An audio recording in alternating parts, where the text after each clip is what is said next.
Hi, I'm Harvey Ma from Sam's Club Member Access Platform, and you are listening to the CPG Guys podcast. Hello and welcome to the CPG Guys podcast, set at the intersection of commerce and tech. Your hosts, Sri Rajagopalan and Peter V. Espan, explore how brands and retailers engage consumers in a digitally driven world. And now, here are the CPG Guys. Hello and welcome to this episode of the CPG Guys. I'm, of course, Sri, your co-host and also CRO and co-founder of Think Blue Consulting, your trusted partner in your omni-channel development journey. You can get in touch with me there at Sri at thinkblueconsulting.co. That's thinkblueconsulting.co, not C-O-M.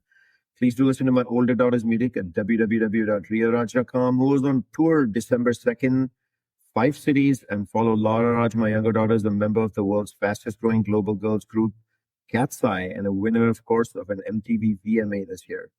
I'm not joined today by my co-host and co-founder, Peter V. Espan, who also moonlights as head of industry and client engagement at Flywheel, the commerce acceleration division of Omnicom. Make sure you're subscribing to our podcast on your preferred listening platform where you can get our latest episodes and go back to consume some of the 530 plus episodes we've already published.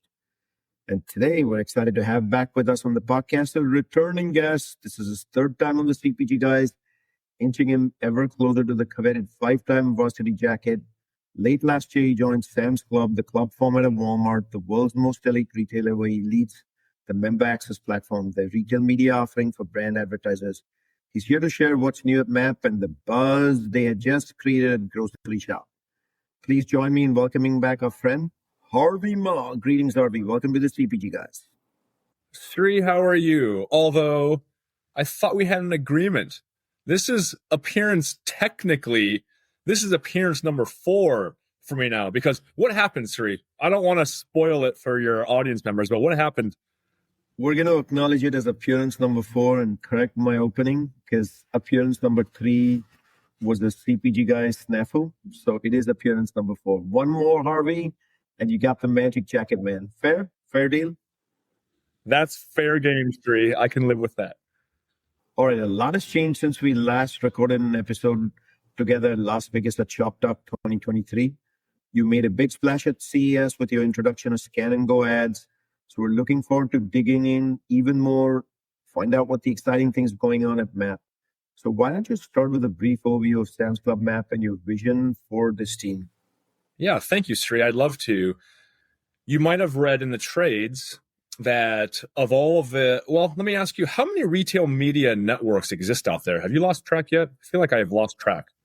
175 plus is the last I checked. And I use the word plus because there's a new one every day. 175 plus. I think by our tracker, there was like 250 something plus globally. But Sri, you might have read in the trades, we actually rebranded Sam's Club Member Access Platform. We went through a little bit of a reinvention, and we are now the industry's first retail experience network. So maybe I'll start there. There was a deliberate reason why we decided to do that, and it fundamentally goes back to something you and I have talked about for a long, long time.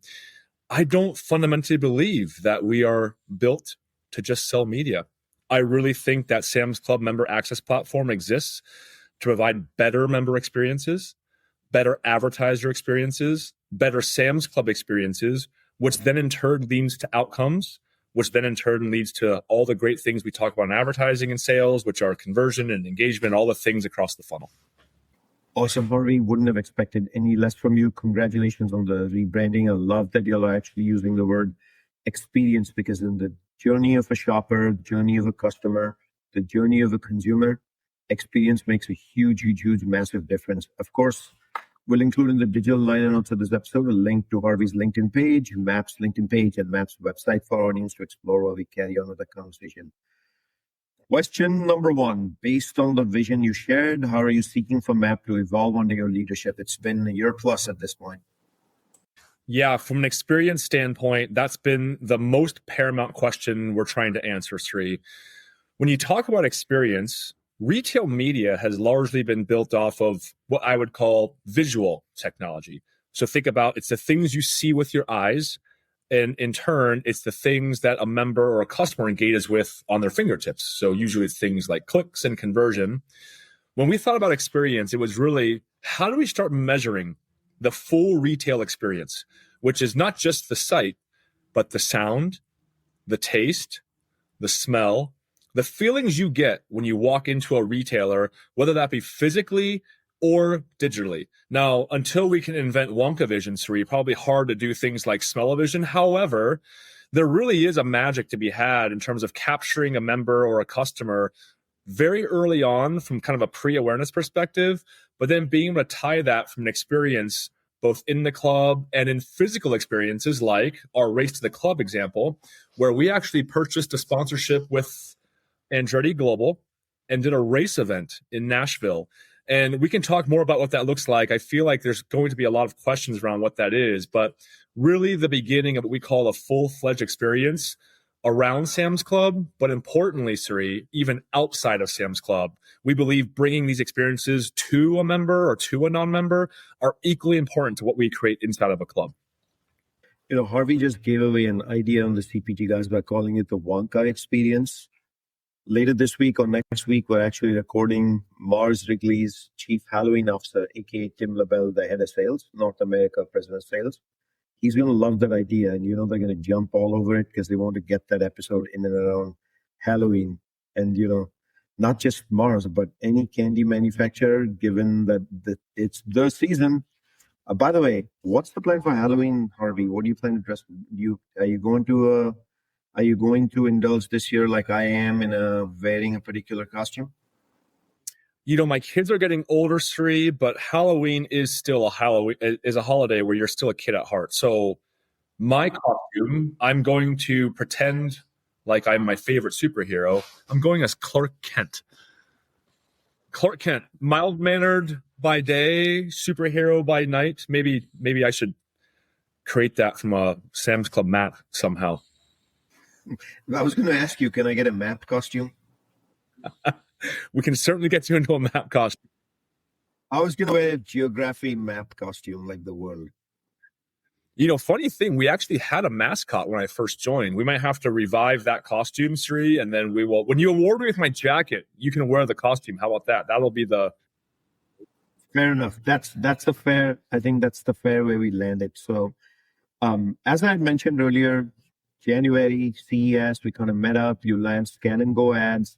At that early stage, there were some inventory challenges right up front with scan and go, given it's one screen. Would you first share with the audience the details behind what scan and go ads are, how they work? I mean, it's groundbreaking. Like you guys literally are the first at the point of purchase, right? And then give us an update on the inventory situation. How did you enhance it, fix it? Are there more enhancements coming to scan and go ads? Yeah, scan and go ads were a really exciting innovation, I think, in retail media. Scan and go as a technology has been around now for more than a decade at Sam's Club. And the whole creation of scan and go was to create a frictionless experience for our members. So I just want to start by clarifying it is not just a self-checkout experience. It really is meant to reduce friction. So you think about self-checkout, oftentimes that's created to help eliminate things like store labor or associate hours. Scan and go really is something where if you look at even our millennial and Gen Z generation, they like to come into clubs, but they don't want to interact with people per se. They want to get in, scan things, and get out. And so I think when you couple that with exit tech, that's really what scan and go was built for. Now, scan and go ads, Sri, are what we believe to be the closest touch point you can possibly get to conversion. Because after you physically scan an item, what happens is a display ad unit pops up. Now, when I first unveiled that to all of you, later last year, boy, we got a pretty big reception from the industry, and we simply could not keep up from an inventory perspective. And so how it used to work, Sri, was as you would scan, you would see this ad unit fall below each scanned item. What that meant for us is that once you added 4 or 5 items into your cart, that ad unit would disappear. And so from an innovation perspective, we kept it simple. We've simply pinned that innovation to the top now. So that ad unit permanently exists within the scan and go experience. And then what you're about to see is a lot more things to come. Right away, you're going to start to see a lot more dynamic creative. That means things like interactivity, carousel, movement within the scan and go unit. But for us, it's all about capturing that engagement and keeping that shopping experience fun while you're doing your scanning. And Harvey, what is this new trend you've set? Like you release a bunch of new features and the industry just wants to follow. Like what's going on? Why is it that the CPG guys feel like when Harvey does that, it's always that way? Oh, that's flattering. I do think it's a push for us to all keep each other on our toes and to make each other better. And I think, Sri, we've known each other long enough. I feel like this time around, I just know what not to do this time around. And so that's a superpower in itself from a retail media perspective. I've tried lots of things off the funnel. Yeah. Good question. That's flattering. Thank you for that. I appreciate that. But I do think we all each other. The reason I say that, Harvey, is because the CPG guys follow over 50 retail media networks pretty closely, actually, in the industry. The ones that impact grocery primarily. Grocery doesn't mean food, even personal care. We found that what you guys have going on at MAP, especially by focusing on experience, is a big deal, and we have very high expectations of you. How about that, man? So as I say that, I'm now going to jump into some of your and my personal favorite topics, which is measurement. And so speaking with brand advertisers, which they're routine here on the CPG guys, and if you listen to them, you know this is top of mind for them. We know how important transparent closed loop measurement is to their investment decisions. Tell us about how you think about transparent closed loop measurement and why, when I say the CPG guys truly believe in MAP, what has gotten us to the point that we are able to say that publicly multiple times? I'm going to do my best not to let you down, Sri. You and Peter, I have a lot of aspirational goals I know you're going to hold me to. Let's go back to when I first started this job. You and Peter sent me a text. I think it was like the day that I started. And that text was 2 words. And it was bid density. You remember that? Bid density. Because that was something when I came to the role. You know, Harvey, I'm going to interrupt you for 1 second. We debated 2 different statements. One was good luck, 2 words, and bid density. And we voted for bid density. And, it's funny, that really was a challenge. And it still is what I would call a challenge, but that challenge became our biggest superpower. Let me explain more. We are a curated SKU environment. It's why warehouse clubs do so well. Our merchants, led by Julie Barber, they do such a good job curating items that we know our members will love. It's why members love the warehouse experience. That does create retail media challenges, though, in the fact that we don't have the bid density of a larger mass retailer, a grocery store, or a drugstore, where you've got hundreds of thousands of SKUs. But what that does mean for us is precision and fidelity like the industry has not seen before. So if you look at the superpower, membership data is fantastic in the fact that you can watch an ad. You can actually watch your favorite show streaming on TV. You can come into our clubs. You can actually pay with non-traceable tender. For those that are not as technically minded, Sri, that just means you can dump a jar of nickels all over the cashier's desk. And the great thing is we still know who you are. And so that one-to-one deterministic nature is such a powerful value proposition. Now, here's where it gets really exciting. As we develop measurement and how to make that more valuable for an advertiser, most of the industry is wired off of single campaign performance, which is I show you something, I run a campaign, I do a pre-post, I do some kind of incrementality measurement to see if that campaign performed well. The beauty of membership data is we get to see this very rich longitudinal behavior over time.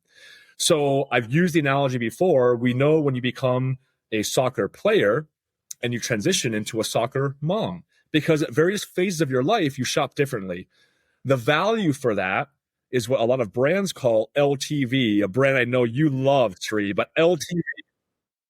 I was about to get to that because earlier on the CPG guys, I think January, we had recorded with Diana Marshall, and she kicked off Women's Month for us. It's the highest performing episode of the year, so you got a pretty high benchmark now to overcome for downloads.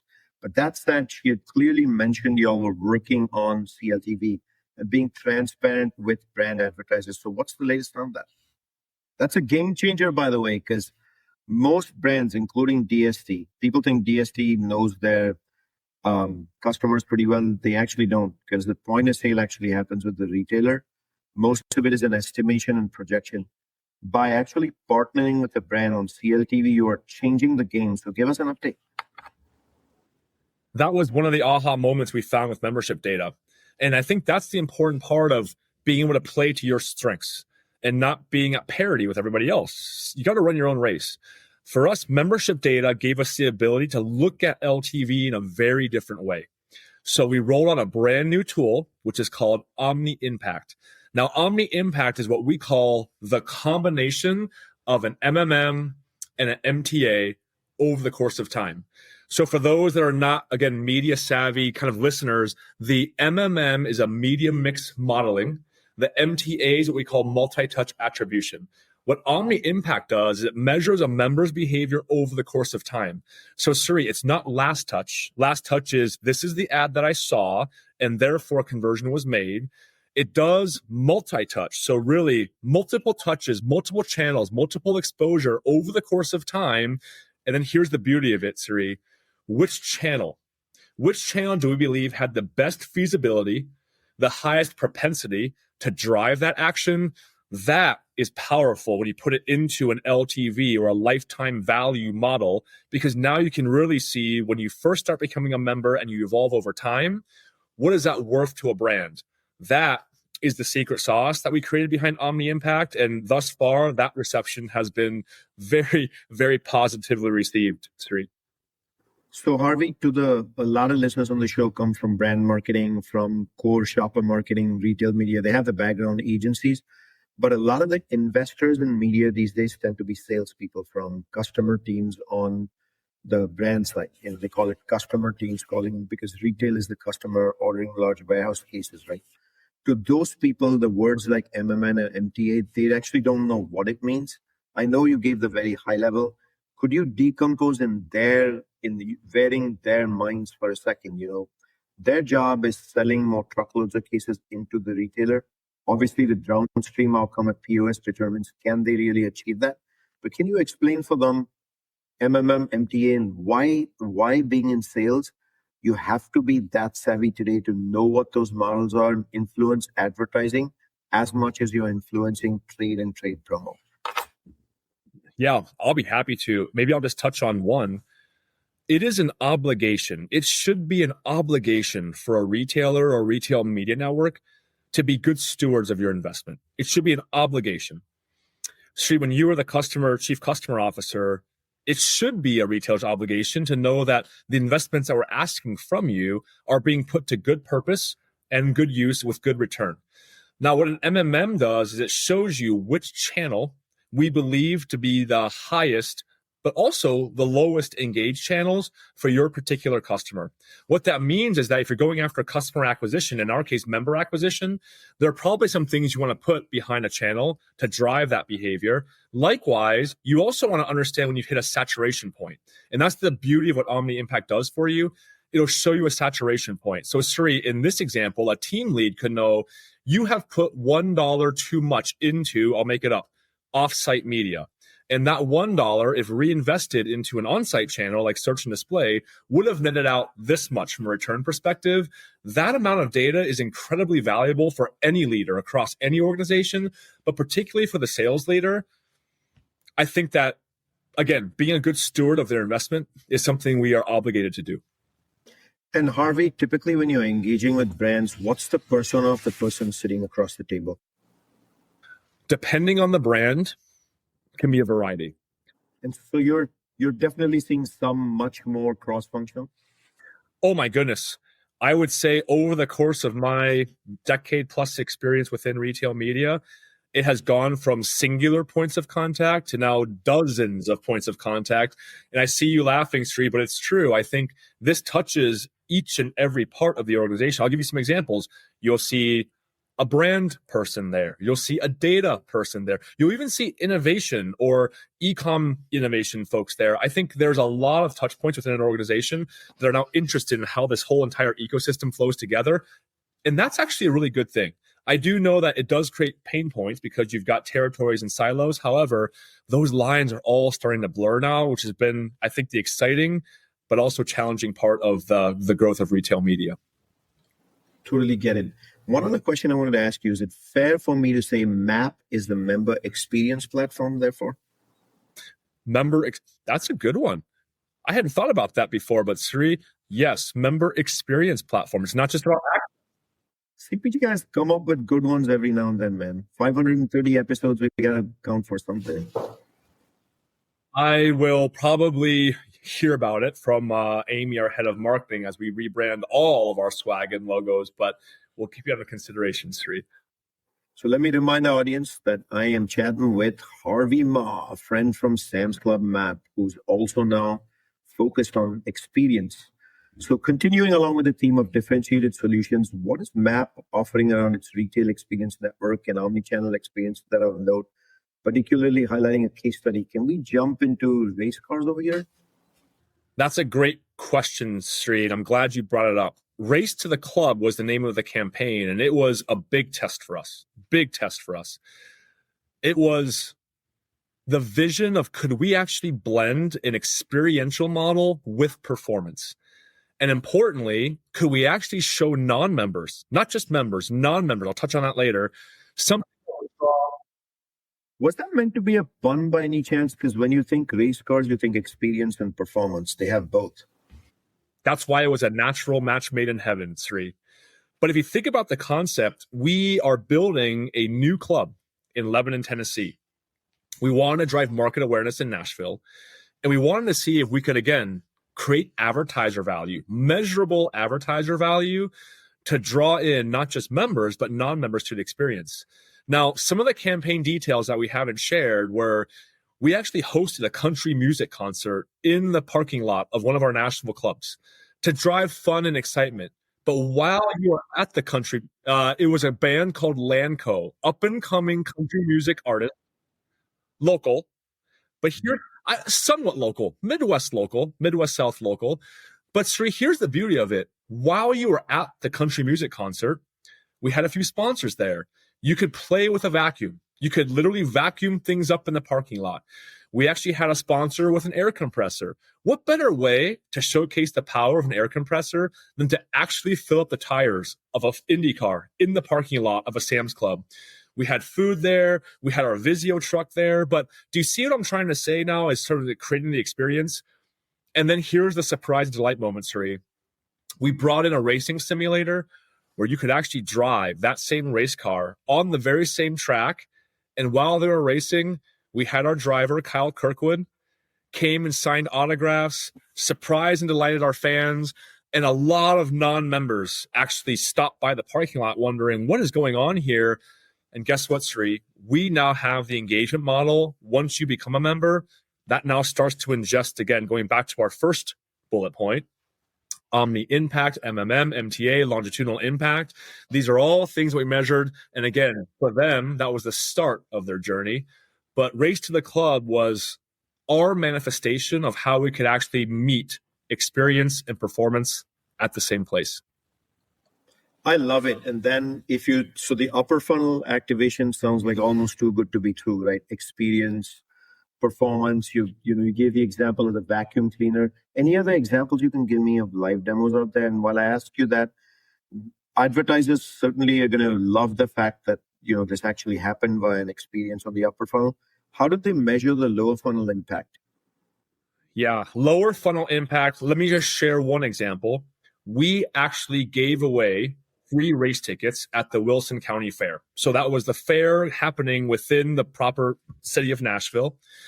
And when you signed up for a new membership or a plus upgrade, we gave you a free race ticket. Now, if you think about the value of that, the value of that ticket was worth 2 or 3 years of membership, depending on which tier that you just selected. But again, as you measure lower funnel, now we know when the member actually became a member.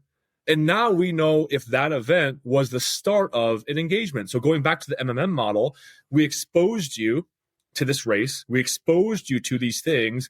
At which point in time now, as you measure this course of time, at what point in that journey will that conversion moment happen or that engagement moment happen? That's how you start to blend lower funnel performance with upper funnel awareness.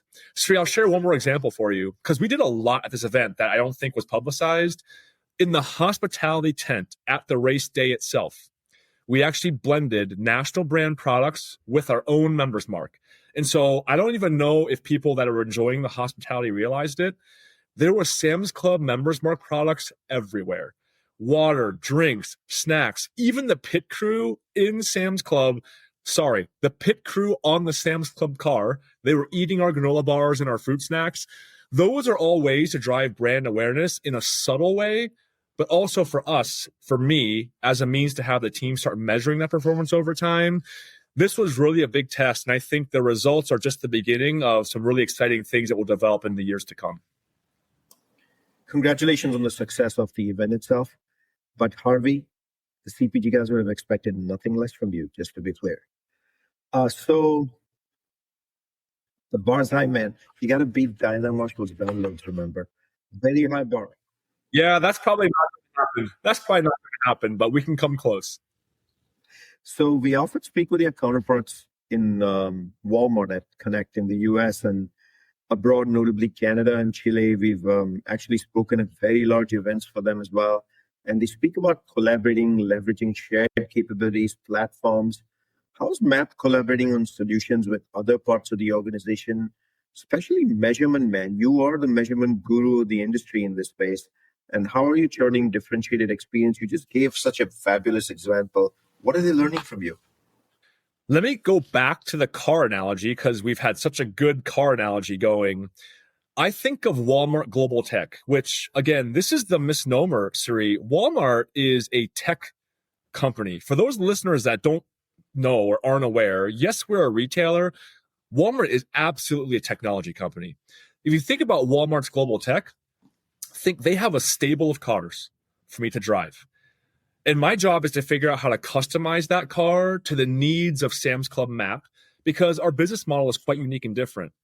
What's great about this is oftentimes now I can bring this car back and show them some of the enhancements we've made, and that now feeds the Walmart flywheel in reverse. And I think that's the beauty of working for a company like Walmart.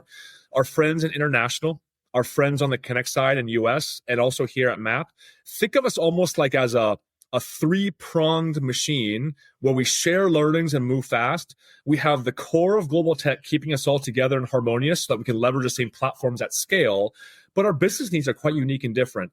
There are learnings that can happen in country of origin or within Sam's Club, sometimes faster than the US and vice versa.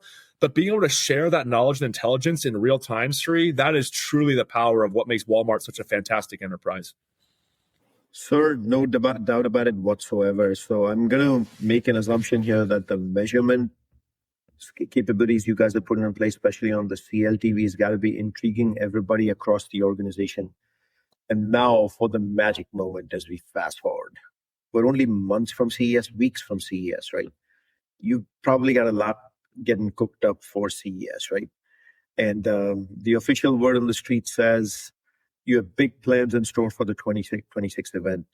What can you preview for your audience, and how are you seeking to engage with brand advertisers at the event? You know, the CPG Guys will be having its traditional party, so we hope to see everyone from MAP there at the Alia. Well, we'll probably be there. Sri, I don't know if you realized it. You actually gave away some of the punchline. I will do my best to keep this PR friendly. You said, what do you have in store that we can look forward to? And so I'll tweak that to what do we have in club that you can look forward to? And what I'll tease for you is that we've got quite a few in-club measurement goodies that we plan to share out at CES. We've got a lot of work to do between now and then, but in-club measurement, Sri, is a frontier that nobody has quite figured out. And I will be honest, we haven't figured it out either.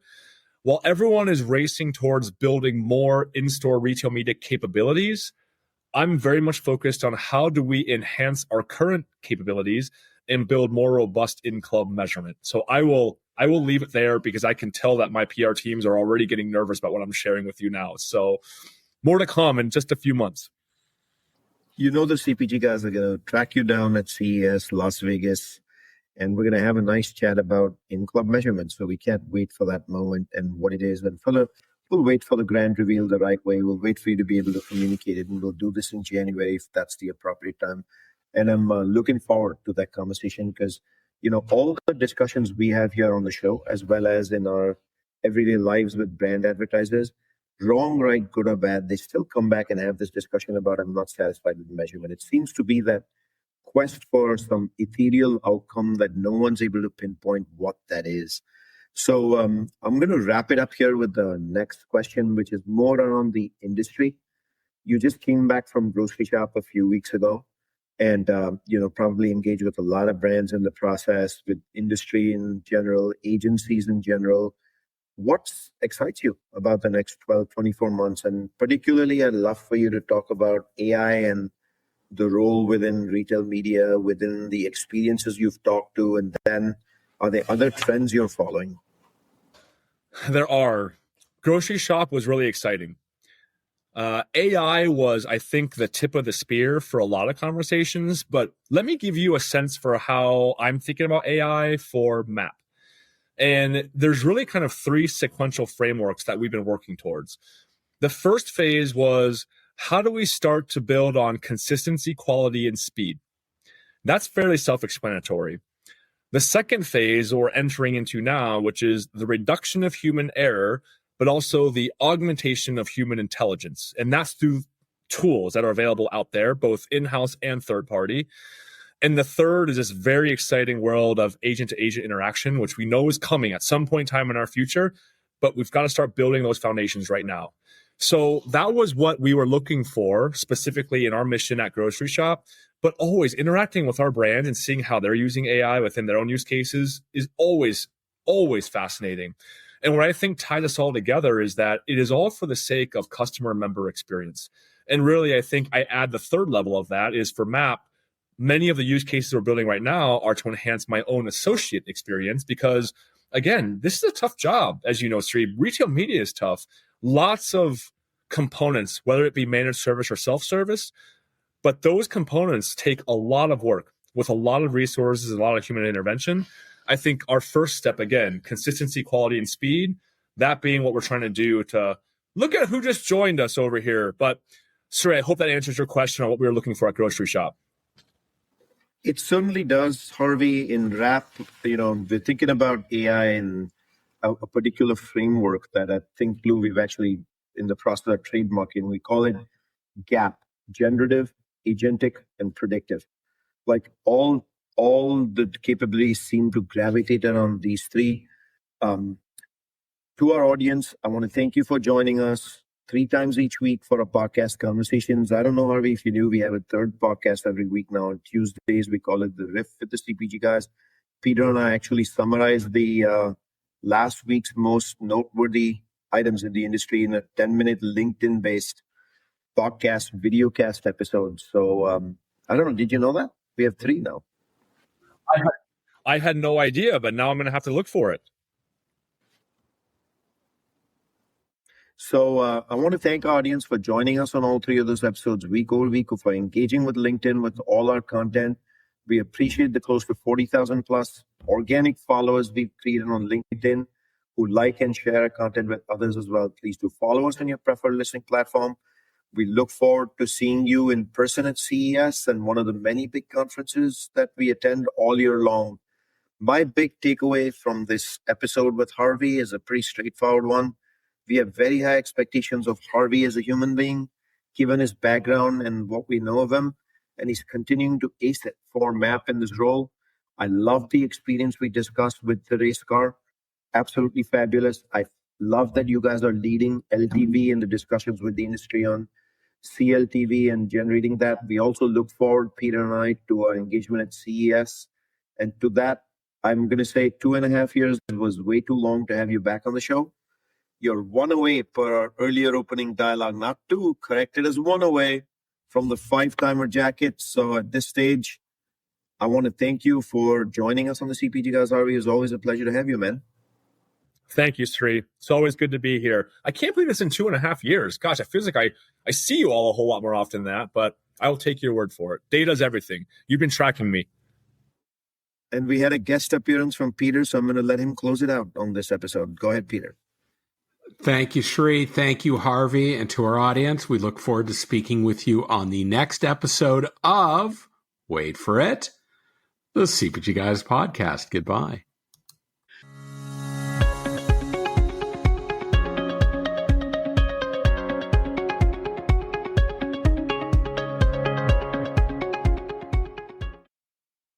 content in this podcast episode is provided for general informational purposes only. By listening to our episode, you understand that no information contained in this episode should be construed as advice from CPG Guys LLC or the individual author, hosts, or guests, nor is it intended to be a substitute for research on any subject matter. Reference to any specific product or entity does not constitute an endorsement or recommendation by CPG Guys LLC.